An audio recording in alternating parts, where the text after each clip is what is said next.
Assalamualaikum and hello everyone. My name is Amir Iskandar and I am from Group 8 and today our group will present the Stratified K-fold. So first, what is Stratified K-fold?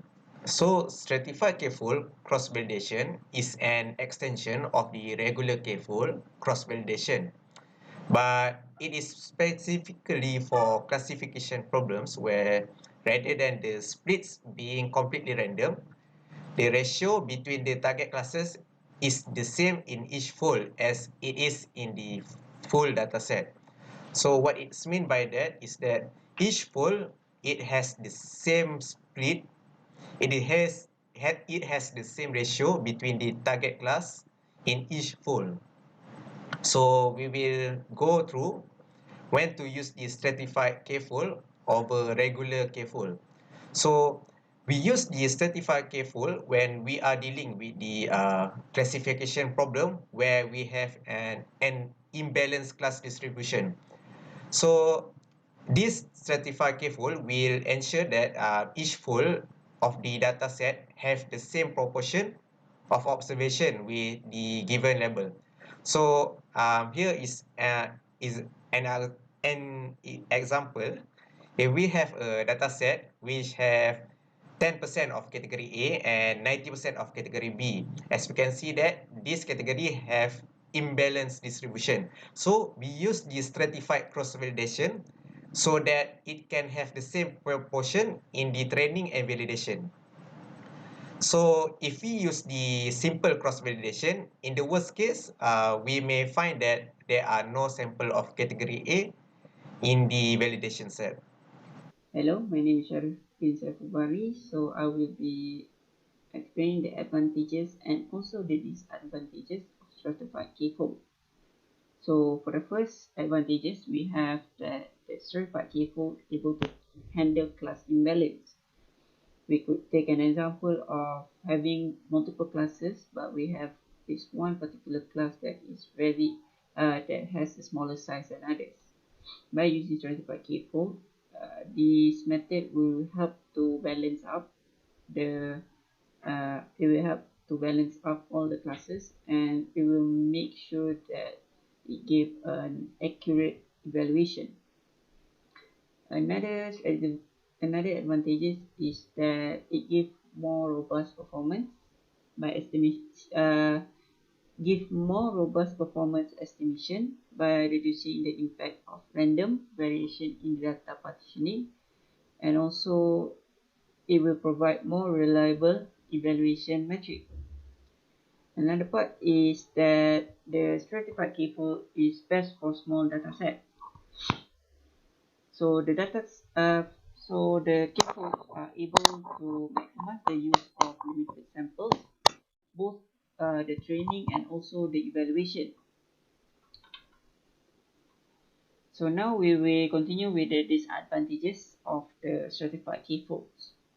So the disadvantages is that stratified K-fold will be using more computational resources, because if, for example, we have a bigger data set, then it will increase the time for model selection and also the hyperparameter tuning. Next, we have that every time we do a K-fold, so stratified K-fold is the variation from the K-fold, the normal K-fold. So it will have multiple folds. So from that folds, especially when the fold that we have class imbalance, we will be having a slightly different fold. So the model will need to be trained from the scratch, and it will increase overall training time. Lastly, we have the disadvantages where it will have limited variability because of the different kinds of fold. So sometimes we can say that there's a feature that is missing or sometimes present, which it will affect the generalization of the model. So that's for advantages and disadvantages. Assalamualaikum, my name is Iman Ehsan. So I will continue on example of certified K-fold. So basically, imagine you have a collection of picture in different bird species. So you want to compare them.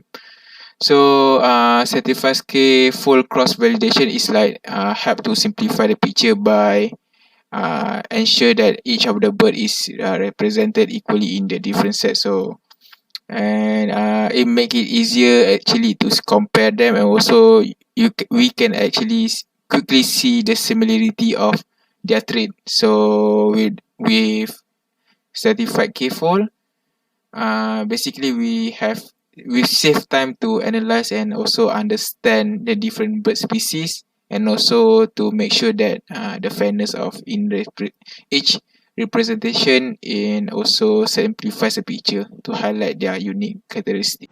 Next, I will explain the parameter of the stratified K-fold. So in stratified K-fold, there are three parameters. So the first parameter is the number of folds, which is K. So this number, it defines the number of the equally sized fold of the dataset that will be divided into. So it will be divided according to the fold that we have defined. And then for the second parameter, which is the shuffle parameter, if the shuffle parameter is turned into true, so that the data will be shuffled before it is split into fold. And the last parameter is random state. So when we set the random state to a value, it will control the randomization that will be applied during the process of splitting the dataset into the fold. So that's it from me. So next one will be implementation of stratified K-fold algorithm. So in cases where we need more control over cross-validation, we can use stratified K-fold cross-validation.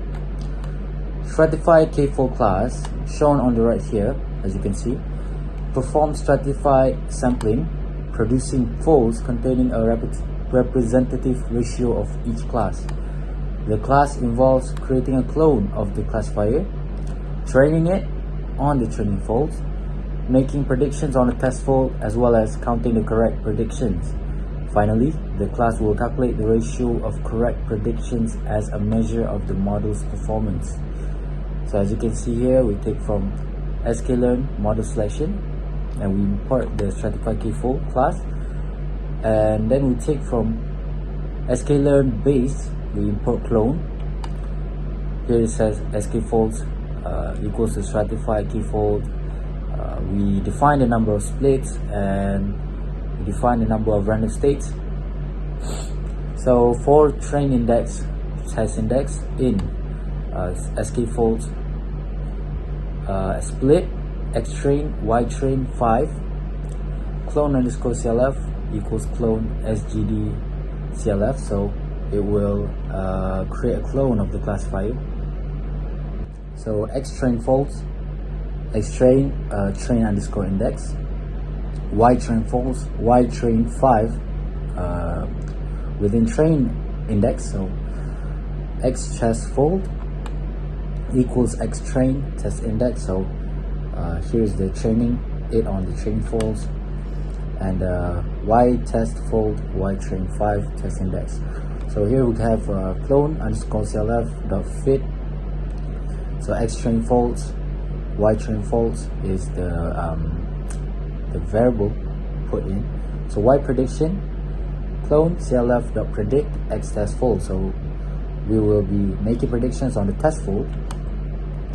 So incorrect sum y predict equals y test fold. So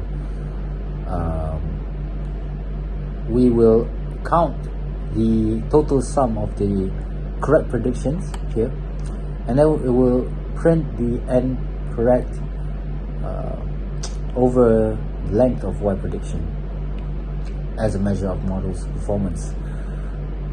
Okay,